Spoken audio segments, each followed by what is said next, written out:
আসসালামু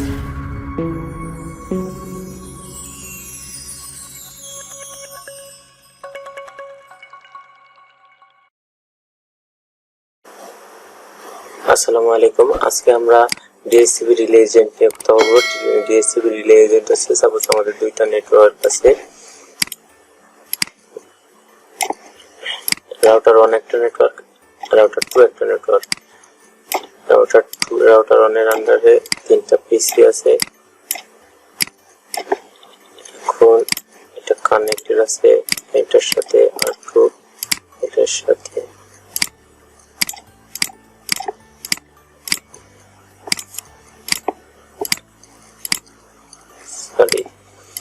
Sorry, 0. Okay.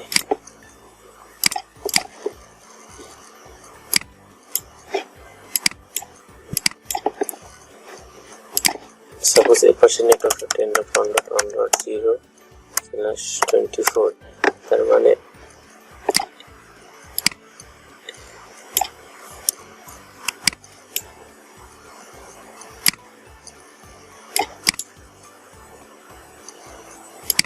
Suppose এই নেটওয়ার্কের একটা নেটওয়ার্ক, এই নেটওয়ার্কের নেটওয়ার্ক হচ্ছে এই নেটওয়ার্কের আওতাধীন এগুলো, আর এটা হচ্ছে আমাদের সাপোজ DHCP সার্ভার। এই নেটওয়ার্কটা হচ্ছে 20.1.1.0/24 নেটওয়ার্কের।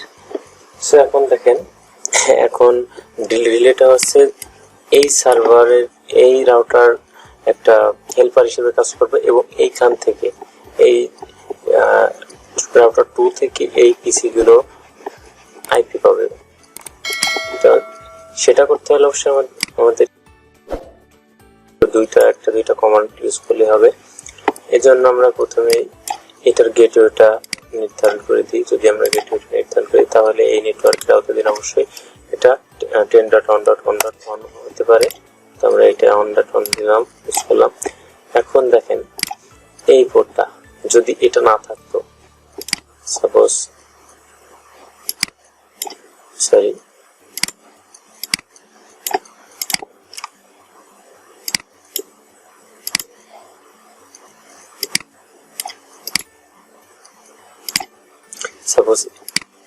এটা নাই, এই অংশটা নাই, তাহলে কি হতো? তাহলে তো এই পোর্টটাও থাকতো না। তো এই পোর্টটা যেহেতু এইটার সাথে কানেক্টেড, এই ইন্টারফেসের সাথে কানেক্টেড, সেহেতু এই ইন্টারফেসের আইপি অবশ্যই এই নেটওয়ার্কের আওতাধীন হতে হবে। তাহলে এখানে 20.1 আইপিটা হতে পারে, আর এখানে 2 হতে পারে, যে কোনোটা হতে পারে। আমি এখন আমাদের প্রথমে এই রাউটারটা কনফিগারেশন করতে হবে।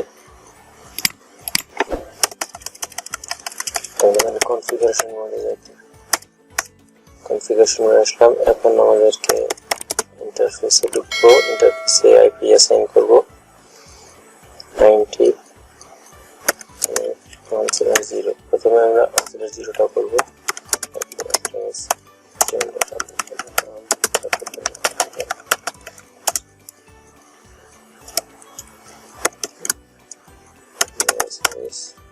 এখন আমরা দ্বিতীয় যেটা আছে সেটা করবো 90।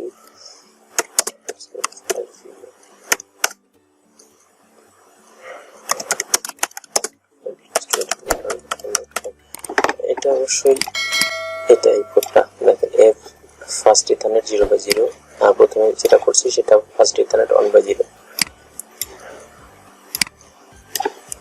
এটার সাবনেট মাস এটার কাজ শেষ। এখন আমরা রাউটার করতে যাব।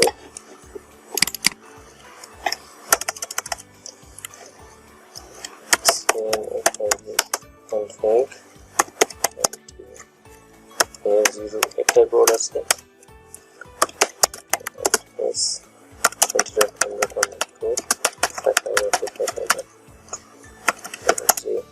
যেহেতু আমরা 1টা R1 রাউটারকে দিয়ে দিয়েছিলাম। এখন আমরা একটা ডিএসসি সার্ভার ক্রিয়েট করব।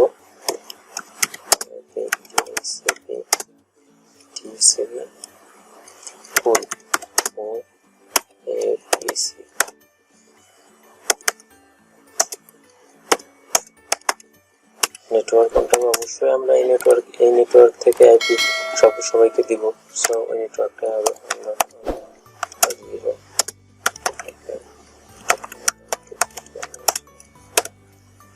Default gateway.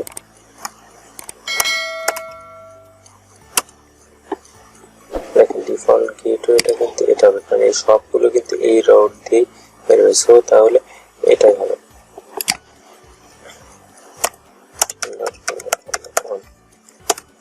ডিএনএস একটা যদি ক্রিয়েট করা থাকে অফিসের, ওটা দিতে পারেন, অথবা গুগলের পাবলিক ডিএনএস দিতে পারেন। আমি গুগলের পাবলিক ডিএনএস দিলাম। তো এটাও শেষ হয়ে গেল। এখন আমাদের যেটা করতে হবে চেক করে, তাহলে কিন্তু পাবে না।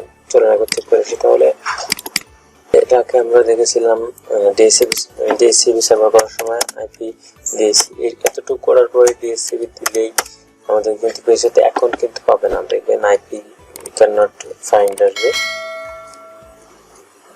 cannot find DHCP server. So আমাদের কিছু কাজ বাকি আছে। এখন আমাদেরকে রাউট চিহ্নিত করতে হবে। সেজন্য আমাদের প্রথমে আইপি রাউট তাহলে কোনটা হবে? অবশ্যই এইটার ভিআই হয়ে ওইটা যাবে,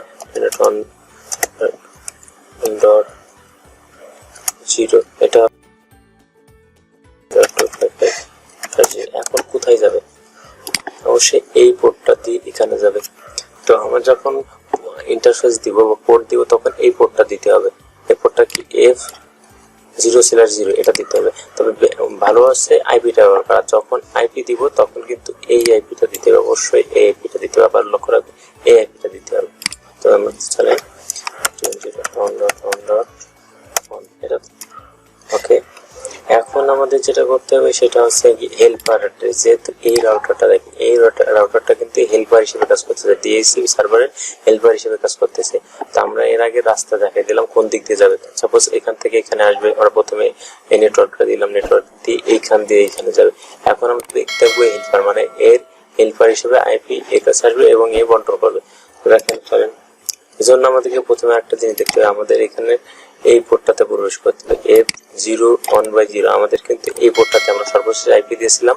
এজন্য কিন্তু এইখানে এই পোর্টটাতে আমরা এই যে এই ইন্টারফেস কনফিগার ইন্টারফেস, মানে এই ইন্টারফেস ফার্স্ট ইথারনেট 0/0 আছে। আমাদের অবশ্যই এই ফার্স্ট ইন্টারফেস 1/0 তে প্রবেশ করতে হবে। এজন্য আমরা আগে চলুন প্রবেশ করি ইন্টারফেস F1/0। এখন আমাদের এখানে লিখতে হবে IP helper address. Helper address কোনটা হবে? হেল্পার অ্যাড্রেসতে এটা হবে অবশ্যই। তো লেখেন তাহলে 20.1.1.2 দেন। এখন আমি দুটা কাজে সুবিধার্থে সেভ করে রাখলাম। এখন আমরা দেখি PC1 পাই কিনা।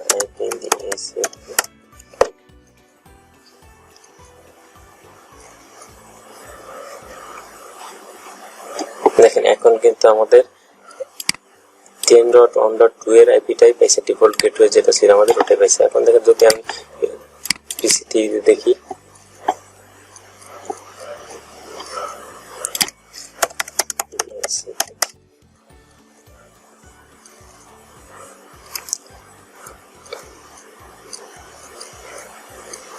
হ্যাঁ ওকে আমাদের এটা পাইছে। তাহলে